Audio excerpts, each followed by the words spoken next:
Captain Lance Valentine here. Welcome to Keystone Fishing Anglers Club for November. And if everything holds true, November is going to give us a little bit of extra time to go fishing. Actually, November, even into December.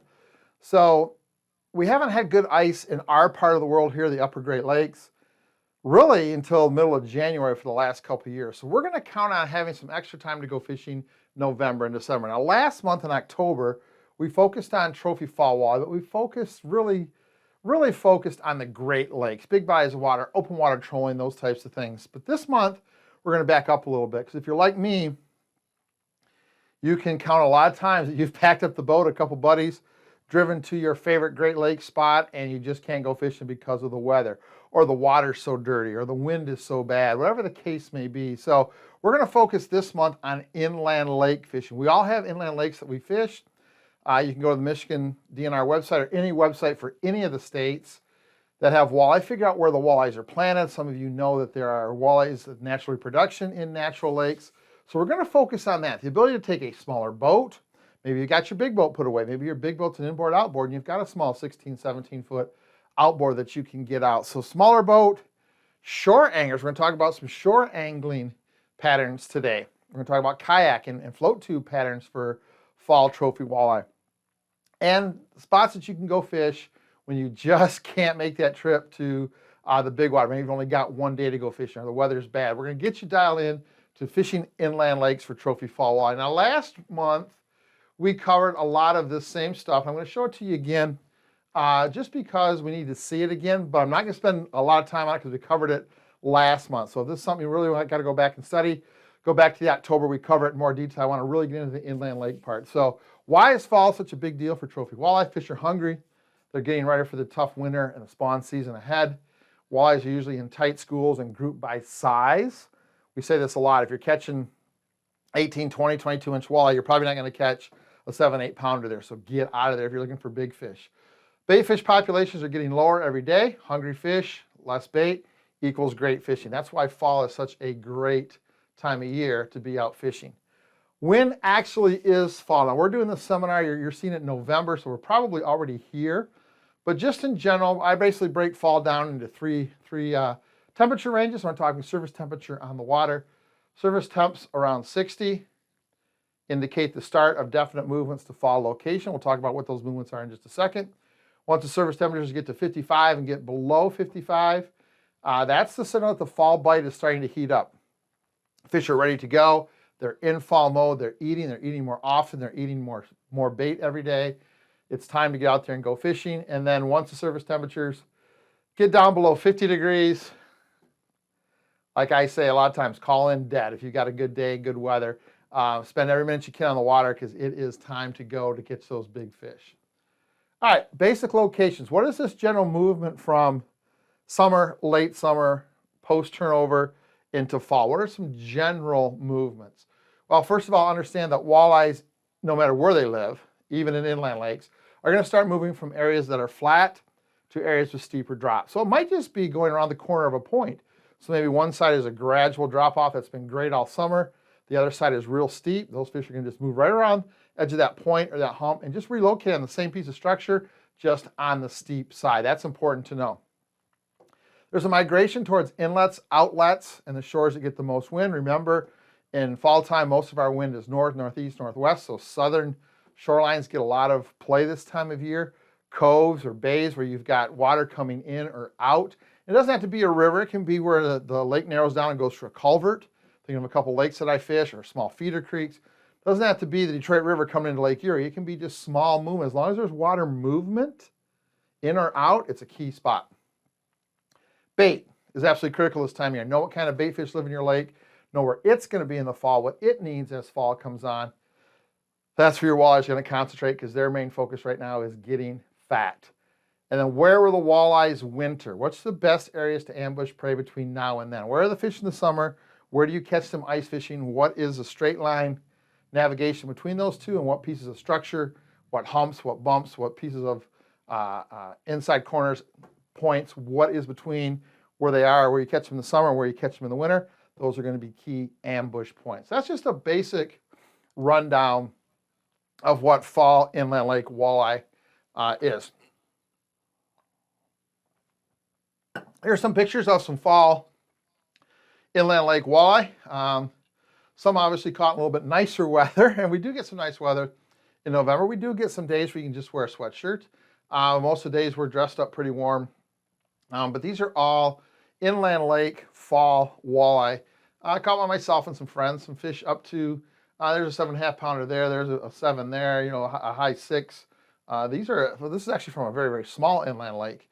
2 nice fish there. So these are inland lake fish. And again, your chances of catching a 9, 10, 11, 12 pounder in most inland lakes in the upper Midwest, Michigan, Ohio, Pennsylvania, Wisconsin is not that high, but there are a lot of 7, 8, 9 pound fish that are really, really great inland lake fish and really fun to catch. So you can catch a lot of fish in the fall on inland lakes. All right, let's kind of focus on this inland lake steep drop-off part, right? That's the key. When you open up a map or you look at your map chip for fall, the first thing you want to do is start to see where the lines are closer together. As the lines get closer together, that is a steep drop. That's where you want to start focusing your looking. Look for steep drop-offs and steep dropping points that lead into the deepest water in the lake, okay? So 3 key points when I'm thinking about looking at a map and determining where I'm going to start my search for fall walleye. Steep structure, close to the deepest water in the lake or the deepest water in that part of the lake, and then 3, concentrate on areas that had thick weed growth in the summer. So if I've got all of those, an area that had thick weed growth in the summer where the walleyes will spend some time in the weeds, I have steep drop-off somewhere really close to that, and it drops off into the deepest part of the lake, I've got a spot. Guaranteed there's going to be some fall walleye around there. So those are the kind of things I kind of look for. 2 of those is a good spot. 1 of those, maybe. 2 of those together, is a good spot. You get all 3 of those, you've got it, okay? Deep water structure, start looking for that too. Humps, points, hard bottom areas are always keys to holding fish in the fall, especially in inland lakes, okay?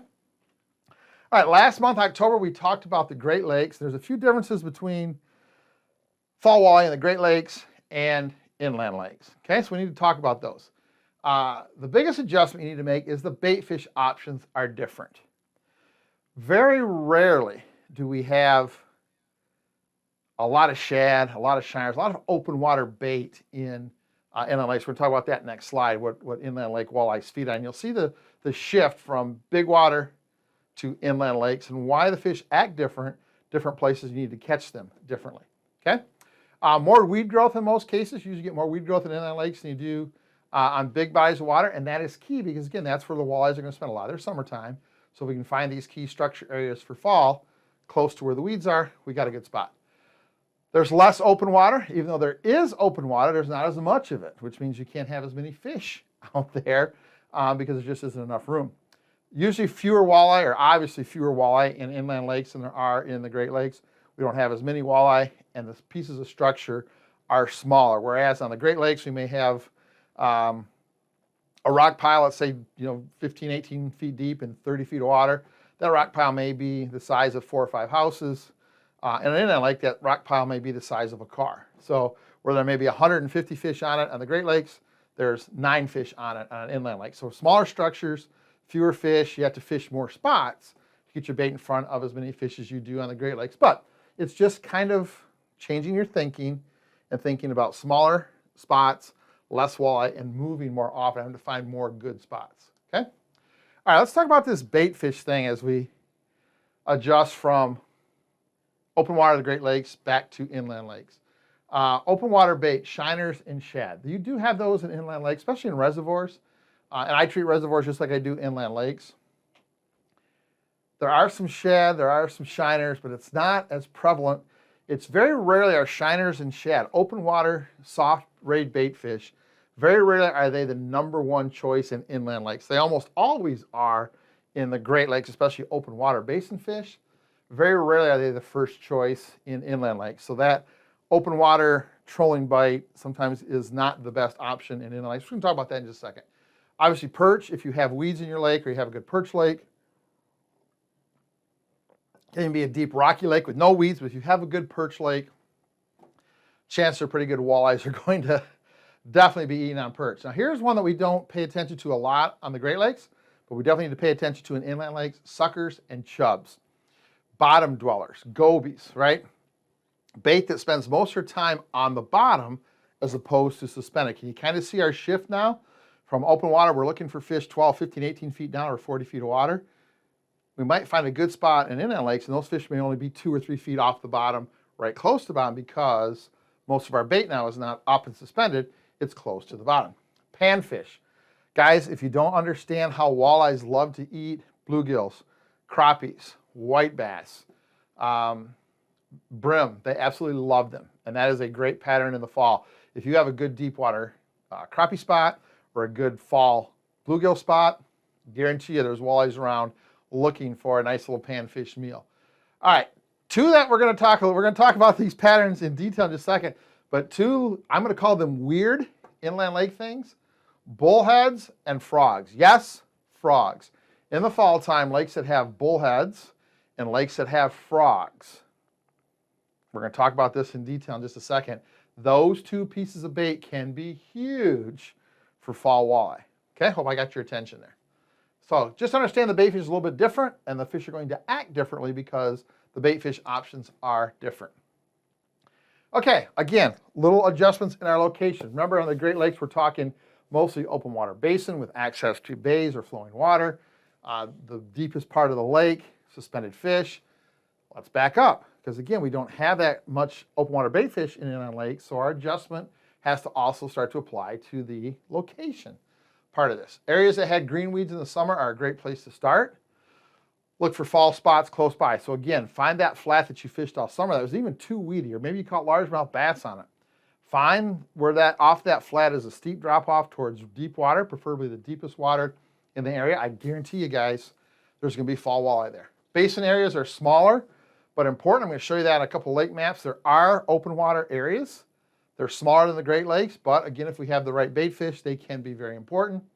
Look for structure in deep water.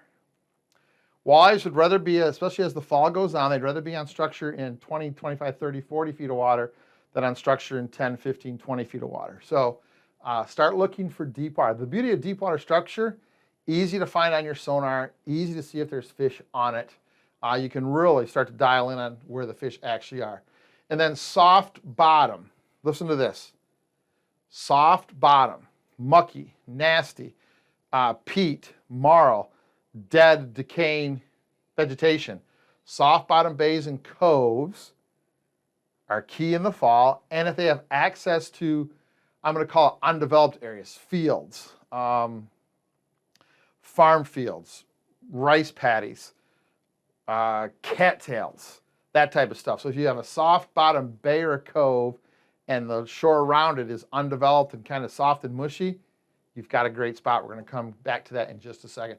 Completely opposite what you think about walleye, right? Hard bottom, deep water. Pay attention to these soft, really usually dark bottom, mucky, yucky, nasty bottoms, especially if you have undeveloped shoreline around them. Okay? All right, let's talk about my can't miss spots. We covered this again in October, and the spots are the same in big lakes or little lakes, but they become more defined on little lakes. Inside turns, one of my favorites. You guys know that. We've talked about that a lot. Inside corners where deep water goes close into shore, especially if the wind is blowing into them. One of my favorite spots to look for. Steep drop-offs, the quicker the access is to the deep water, the better. The steeper the drop, which means the closer together the contour lines are on a map. I'll show you that in just a second. And then pinch points, right? Now we're talking. Find one of these and the big walleye are close. Places that make walleyes funnel through a specific area. It may be, one of the places that I'm thinking of, I'm going to show you on a map some funnel areas. They can be deep, they can be shallow. But how many of you have a lake, maybe the lake's broken into two pieces and there's a bridge in the middle and the lake kind of narrows down, goes through the bridge and widens back out. That's a pinch point. All those fish are moving from side to side, have to go through that bridge. Great spot for shore fishing, great spot for a small kayak or a canoe, maybe even a float tube if you've got all your safety equipment. Those are key spots that concentrate fish that you can get to without a big boat or without a boat, period. So pinch points aren't just underwater structures, they're also man-made structures that make fish funnel through an area, okay? And then basins, lots of depth options. Don't forget high fish in the fall, especially when it's sunny, but again, you have to have the right bait. So you gotta do a little bit of work looking through your DNR sites and your netting surveys and see if you have shad or shiners the body of water you're fishing. If you do, this becomes an option. If you don't, you don't. It's pretty simple. Okay? All right, well, I showed you this map last month. This is a lake up north, Lake Marguerite up in northern Michigan. It's a pretty typical lake. I have fished probably dozens of these lakes in Minnesota, Wisconsin, Indiana, Illinois. There's lots of lakes like this in Michigan. This is just a typical walleye lake, right? So here we've got a steep drop-off. Let's go back and start from the start. So an inside corner, you can see where the contour, the deep water comes way in close to shore. The closer the deeper water gets towards shore, the better. So you can see there's a little inside corner there. There's a big inside corner there. Great spots. We talked about steep drop-offs. You can see where the lines are very close together. So you can see this drop-off is very gradual here, then it gets steeper in this little spot right here. Or on this drop-off on the basin, you can see the lines are further apart. This is a much gradual drop-off. You come to the other side, and it's a very steep drop-off. So there's a definite movement to steep drop-offs in the fall. Pinch points. You notice here we've got a big flat, shallow flat part of the lake. And then to get to the basin, these fish have to go where? Here's this 10-foot, actually is that 10? Let me see here. That is 10. So there's this great big giant 10-foot flat that sticks out, and the only deep water access to the basin part of the lake is through this pinch point. Every walleye that's in here that wants to get to here has to go through here. That's the kind of pinch point. That's what we're talking about, a pinch point. Those can be shallow, they can be deep, they can be structured like that, they can be man-made, whatever they are. But anytime you have a pinch point, not only do you have a funnel that creates a funnel of activity, makes it easy to concentrate fish, you also have some current. Even if there's no current or wind, you have current through that pinch point. And then basin areas, just the open water areas that are there. Okay? So that's some basic spots. Now, let's get a little bit more specific about this. Knowing what age or type of lake you'll be fishing can give you some key clues to where to start your search for fall walleye. If you're not familiar, this is not mine, this is the In-Fisherman Lake Classification System. Get your hands on book 1 of In-Fisherman Walleye Critical Concepts. Get your hands on The Secret Teachings of In-Fisherman.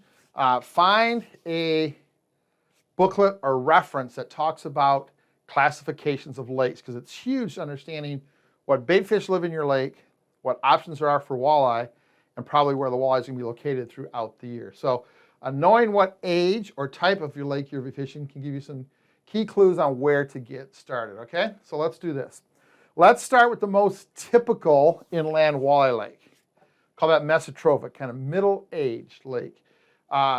I call it the little bit of everything lake. You've got shallow, you've got weeds, you've got rocks, you've got deep water, you've got open water areas, you've got really thick weed growth. You've got a little bit of everything. It's a great place to go and fish any way you want to fish. You can catch fish trolling, casting, live bait rigging, bobber fishing, a little bit of everything. These lakes usually have several good patterns and are usually loaded with location options. So sometimes it can actually be bad because there's too much to concentrate on, and sometimes finding the best location and presentation can be tough because you can catch fish so many places, so many different ways. In the fall though, expect to find fish in multiple places and be prepared to use varied presentations. This is a lake you're going to take lots of rods. You're going to take a live bait rigging rod, you're going to take a deep vertical jigging rod, you're going to take a rod to cast jigs and crankbaits, you're going to take your trolling stuff, you're going to take a bottom bouncer rod, you're going to take a little bit of everything with you, okay?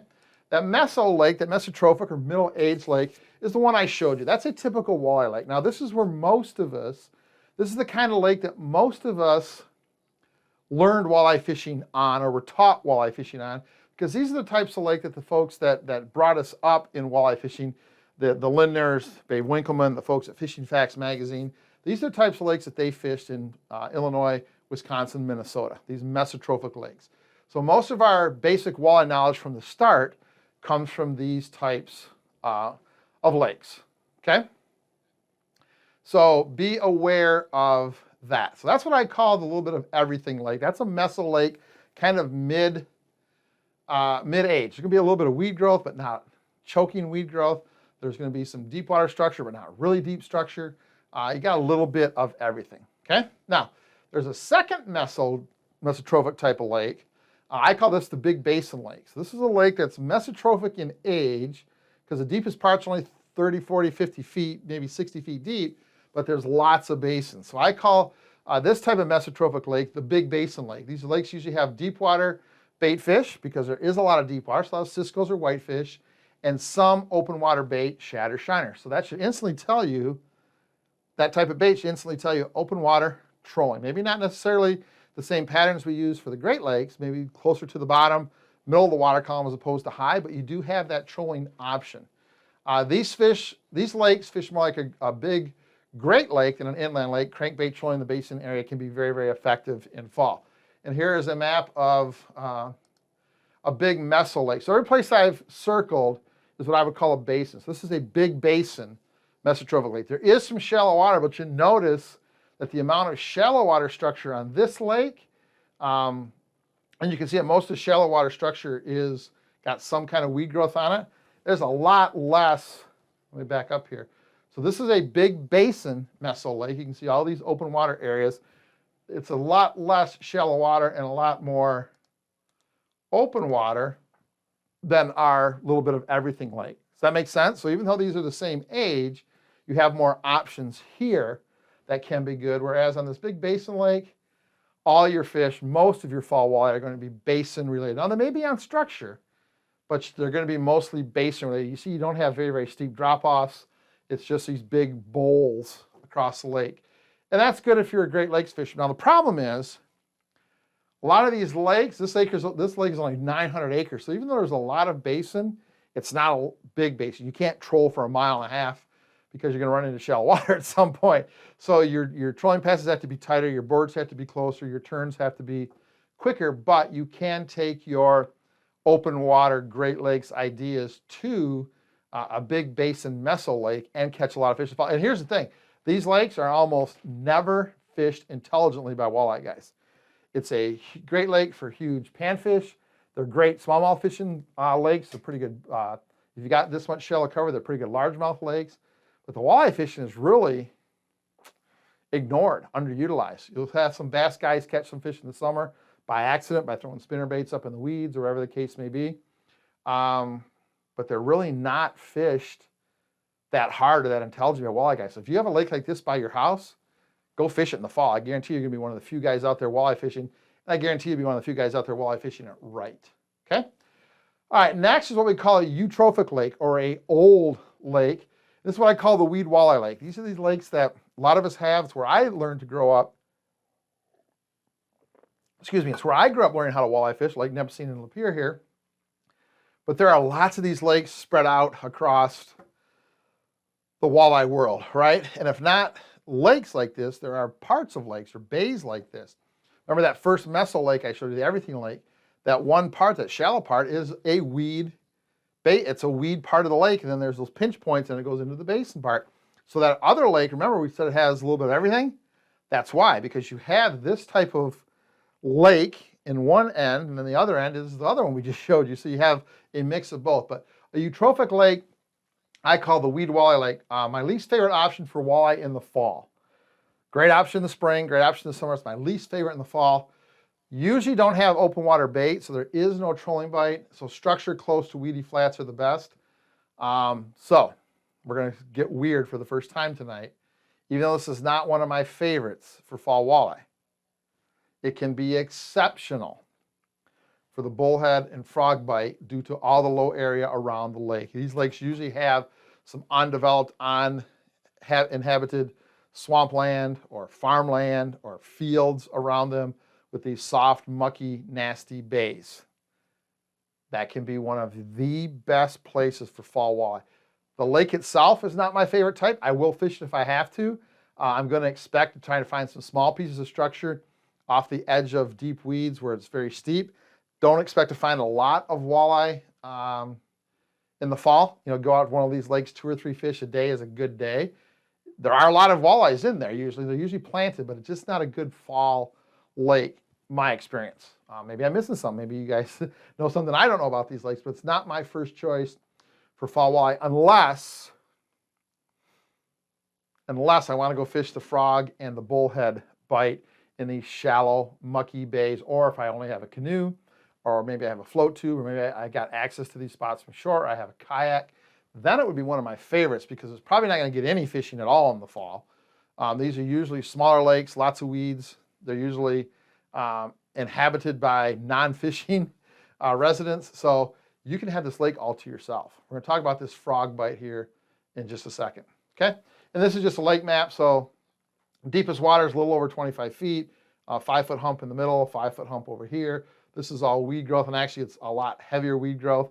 But this little back corner right here is all marshy and swampy. There's a little creek that comes in. This is all cattails and marsh and swamp and backwater. Black Bay is good for bass fishing in the spring. So a lot of the places that you find largemouth bass pre-spawn in the springtime, where it's usually dark water, mucky water, gets warm fairly quick, those spots are dynamite and they're gold for fall walleye. Same thing over here on this shore. You can see this unimproved shoreline with cattails, that type of stuff. If you've got that in a lake and you go, oh, that's not walleye stuff, it's definitely walleye stuff in the fall. I'll explain that to you in just a second. But that's the Meso Lake. Again, my least favorite lake in the fall. Okay. Another lake that I don't like to fish, I like the Meso lakes. I like the Meso, and I like the little bit of everything lake. That's my favorite type. If I have to go to the Big Basin Lake, I'm okay. But I like a little bit of everything lake for my inland lake choice in the fall. Okay, in the fall. Oligotrophic lakes are the youngest lakes. They usually have a lot of rocky shorelines, a lot of deep areas, very little weed growth, mostly sand, rock bottom, a lot of rock shoreline, a lot of places you don't want to go with your prop. We call these deep water lakes. They can be great fishing or very tough depending on the lake. Deep water bait fish keep walleye deep most of the year. Structure-oriented fish in small spots call for slower vertical presentations. But this lake can be your best bet for a giant, because these lakes usually have walleyes that nobody knows about, nobody catches. The walleyes stay deep all summer. Some will stay below the thermocline where the oxygen is a little bit lower, but the water is a little bit colder. They're eating smelt, they're eating whitefish, they're eating ciscos. They're on a completely different diet than normal size or average size or small walleyes are. So you can get a giant, but you may only get one fish in 2 days of fishing. But it may be a 10, 11, 12 pounder. This is probably your best bet for a giant in the fall, next to the Meso everything lake. Those lakes have a tendency to have some nice fish in them too, but this is your chance for a giant if you want to fish inland lakes, okay?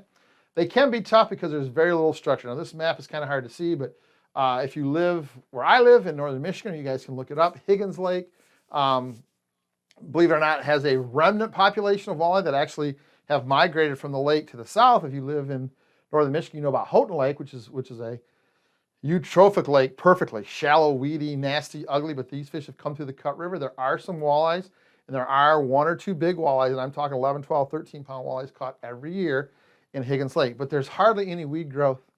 You can see all of the drop-offs are steep. We go from 5 feet to 40, 50, 60, 70 feet, right, about 2 boat lengths. Very, very steep drop-offs. There is some deep structure. But this is a deep lake. It's a rocky lake. So we're looking for points, inside corners. We're looking for pieces of structure. Maybe like one of the islands up here where this little flat tops out at 45 feet and it's surrounded by 60, 70, 80 feet of water. That can be a great spot in the fall. And again, Higgins Lake, there's not a lot of walleyes in. I know a lot of lakes like this that have a lot of walleye. Higgins Lake is this example I use because I knew I had a good map of it. Is not a great example, but there are some big fish there. But I just wanted you to get a look at how the lake laid out, right? So again, look at, if you can see on the slide, you can see how tight. So we go from literally 5 feet of water to 60 feet of water in about 3 boat lengths. Very steep drops. These lakes usually have very clear water. They usually have populations of big northern pike, so don't be surprised if you catch a 18, 20, 22-pound northern in the fall. But these fish are in very, very tight spots, very, very defined areas. And it's definitely not a trolling body of water for fall walleye. It's definitely a vertical walleye, or vertical fishing. We'll talk about that in just a second. Okay, let me take a little drink here. I had to turn the furnace on today. I'm a little dry in here. Okay, fall is definitely a time to find fish before fishing. Remember, fish are in smaller pods in open water and on small specific pieces of structure. You can waste a lot of time just fishing. Use your sonar. This is fall out of any other time of the year, because these fish are in small pods and tight areas. Fall, you have to use your electronics to find fish. So unlike Open water, where we can see these fish in open water, we're looking for a couple different things on our sonar. So we're looking for schools of fish like this, close to the bottom. Again, these fish here are probably feeding on perch or bullheads or suckers or chubs, again, close to the bottom. This is what fish are going to look like. Pay attention to these fish that are right tight to the bottom. Zoom in. So if you're in 40 feet of water, only look at 30 to 40 on your sonar. The closer you're zoomed in, the better these fish are going to pop up off of the bottom and separate from the bottom. If you're on 0 to 50 and 40 feet of water, there's a fish right on the bottom, you're probably not going to see them. Open water, I like to use my side scan, right? We can see a little pot of school of fish, or there's like 7 fish inside that circle. Again, a very, very small area. And one of my favorite things to find this time of year is find the transition from hard bottom to soft bottom right here. So we got this solid yellow mark, that tells us it's hard. We start to lose that yellow, it goes red, and all of a sudden it's solid red. That is a transition from hard to soft. That little transition right there is where those fish are going to locate in the fall. So using our sonar a little bit different on inland lakes than we do in open water. Open water, we're driving around looking for schools of fish close to bait fish that's grouped tight. Fall time at inland lakes, we're looking actually for fish, for pods of fish, for 4, 5, 6, 7, 8 fish, or a school of 15 or 20 fish. We're looking for fish before we stop and fish. Using our sonar, but a little bit different than we do in the Great Lakes, okay? All right, crankbaits, you gotta have crankbaits. Let's talk about some presentation here. So my crankbait selection changes a little bit in inland lakes. Deep bandits are always in my box if I'm going walleye fishing. Deep husky jerks, 12s and 14s, always in my box if we're going fishing for walleye. But we start to change little sizes, even though it is fall. We start to kind of downsize a little bit, and we start to change the shape. Remember, most of our body baits in open water are longer and skinnier. We're going to start to see some fat baits come into play in inland lakes. Flicker shads, number 7s and 9s, CD5, CD6, CD7, wally divers, number 7, number 9, shad wraps, or the glass shad wrap is actually one of my favorites because the plastic body has a rattle in it. Deep tail dancers, flicker minnow, number 11s, and then reef runner, deep little rippers. Now, don't forget to take your regular open water baits with you too, your little bit bigger stuff. But usually my experience has been, even in fall time, if I downsize my baits or stay kind of middle of the road with bait size, I have a tendency to catch more fish in inland lakes when I'm trolling than when I do on the Great Lakes. Great Lakes, I like to upsize, I like to stay middle of the size range, maybe a little bit bigger on inland lakes. So your bait is going to change a little bit. Okay, crankbaits are a great way to cast.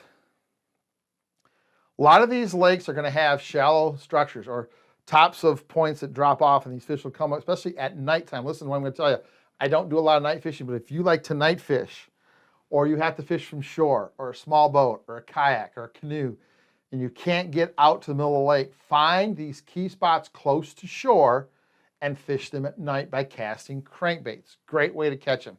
Shallow husky jerks, 12, 14s, flicker shads, 7s and 9s, small walleye divers, shad wraps, deep little rippers, the rip shads. A couple baits I didn't put on here. Rapala 13, just the F13s and F18s are fantastic baits to cast. You're going to find, I think you find a lot more crankbait casting done in inland lakes because the spots are smaller than you do in the Great Lakes. Not that the Great Lakes doesn't have good spots for crankbait casting, it does, but we are so focused on that open water bite, we don't do this. In inland lakes, especially at night, especially spots close to shore, this is key, right? So have a rod that you can cast crankbaits with. I like about a 7'3". I like a medium heavy with a little bit of tip action. So not necessarily, I would say a fast or a medium fast tip. I want a little bit of tip action, but something I can cast that crankbait quite a ways and cast a good sized fish and land it. One of the beauties of inland lake fishing is you can get away from trolling and be very, very, very successful. That's just one way to do it, okay? Jigging, of course, we talked about the oligotrophic lakes. We talked about deep water structure. And the deeper fish are and the closer they are to structure and closer they are to the bottom, the more important it is to stay vertical. Fish straight up and down. So glide baits, jig and wraps, the Walleye Nation Creation glide bait. I can't remember the name of it. I like it's fatter, right? It's fatter and thicker.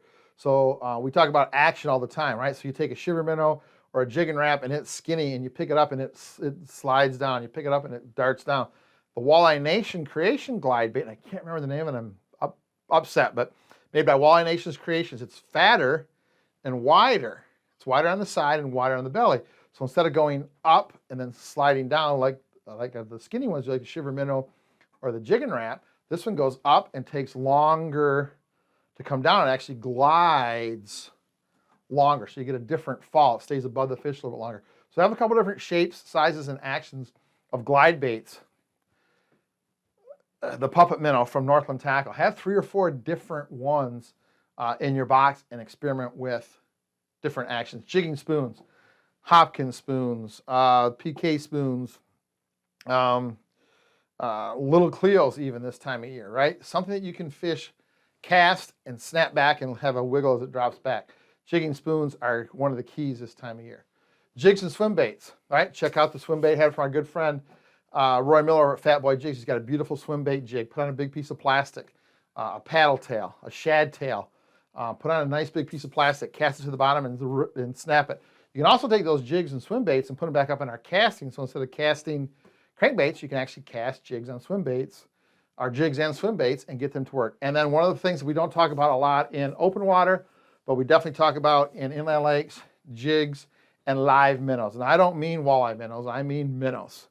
I'm talking about if you can get your hands on some suckers, some red-tailed chubs specifically, but suckers or chubs that are 4, 5, 6, 7 inches long on a big jig, especially if you've got a spot that you know the fish are there, you've got something really, really good, okay? Again, live bait, we talked about jigs and minnows, same thing with live bait rigging. Slip sinker rig with a hook and a big chub on it or a big sucker minnow. Drop it down to the bottom, watch those fish on your sonar, let that thing just hover. Open bail, finger on the line, as soon as you feel a little bit of thump, just feed them line and let them go. One of my favorite ways to fish, and definitely one of my favorite ways to catch big walleyes in the fall. Something we don't get to do on the Great Lakes, but something we definitely can do on inland lakes. Something you guys need to do a little bit more of. Practice some of these inland lake techniques. All right, let's talk real quick as we start to wrap up here. Let's talk about the frog and the bullhead. I call it weird bait. So understand this. As the water starts to get cold, frogs and bullheads both basically go dormant. They kind of shut their body down. They bury themselves in the mud. Remember the spots I talked about finding in the fall time, right? That soft, mucky bottom close to undeveloped shorelines. Frogs and bullheads will make a migration. They'll actually bury themselves in the mud as fall gets closer, and walleyes will use shallow, soft bottom bays, especially close to undeveloped shorelines, especially at night. They'll root around in that mud and they'll pick out those frogs and they'll pick out those bullheads and they will gorge themselves. So you're going to want to make sure you've got some small 3-4 inch dark colored crankbait, solid brown, chartreuse with a brown top, something that looks like a crayfish, looks like a bullhead. One of my favorite ways are spinner jigs, beetle spins, small spinner baits, black or brown bodies, gold blades or copper blades have always been my best. Those are great baits to throw. Daytime or nighttime. That soft, mucky, nasty, especially around undeveloped shorelines where the frogs and the bullheads go to bury themselves and go dormant over the winter. I'm telling you guys, you've got to fish that pattern, especially if you're on foot, you got a small boat, you got a canoe, you got a kayak. These places are accessible to you to catch 7, 8, 9, 10-pound walleye in the fall from a small boat or from the shore. One of the few times you guys have an advantage over the boat guys sometimes, okay? All right, remember that big fall walleye are different. They act differently than small walleye. They'll separate by size.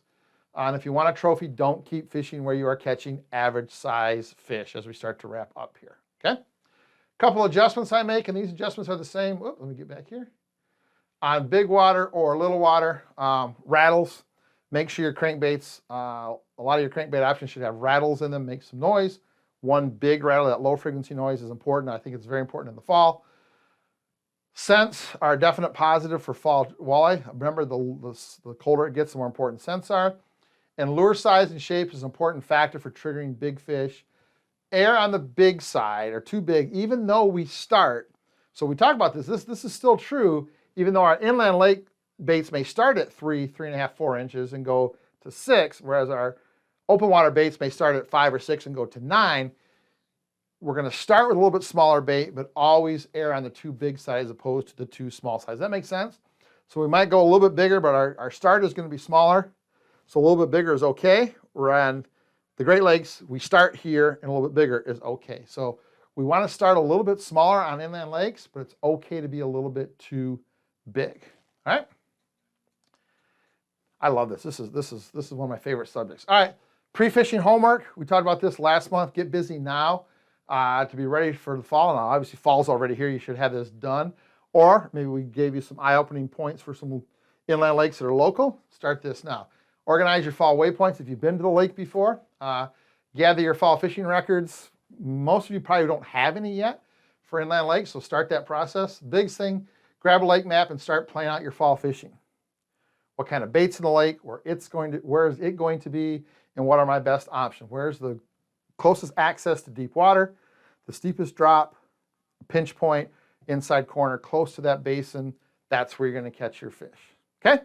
All right, hope we gave you a little bit of things to think about here. That was a little bit longer than I wanted to go, but a lot there to cover. It's a topic we've never really covered before, focusing on inland lake fishing, especially in the fall. So hopefully you guys learned something, your anglers learned something, and maybe you're excited. As our seasons extend and we don't get to ice fish, some winters we don't get to ice fish at all, we have some options that are not the Great Lakes, options that are closer to home, easier to handle in a small boat, less susceptible to bad weather, and they allow us to get out for a couple hours on a Saturday or Sunday as opposed to having to make a full weekend investment in time to get there. Check out your local lakes that have walleye. I promise you're going to catch some fish. All right, thanks for joining me this month. Remember, we're getting ready. You're going to see a new kickoff for our 2022 Teaching Fishing Anglers Club coming up here pretty quick. We got some exciting new things coming up, some new seminars, some new content, some new ideas that you're going to see in 2022.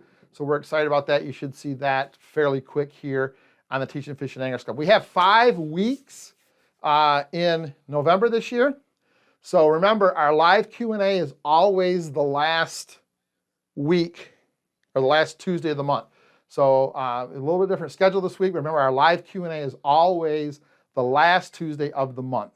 So we'll see you back here the last Tuesday of November for our live Q&A to talk about inland lake walleye. All right, guys. Hope you learned something today. Hope you had as fun as I did showing the presentation. Hope you had as much fun watching it. Hope you learned a little bit. Hope you're ready to go tackle that lake that's close to your house so you can catch some more walleyes this fall without taking a big long trip that's going to get some days ruined by the weather on the Great Lakes. All right, thanks for joining us again, and get out there and try these inland lake fall walleye. We'll see you next time.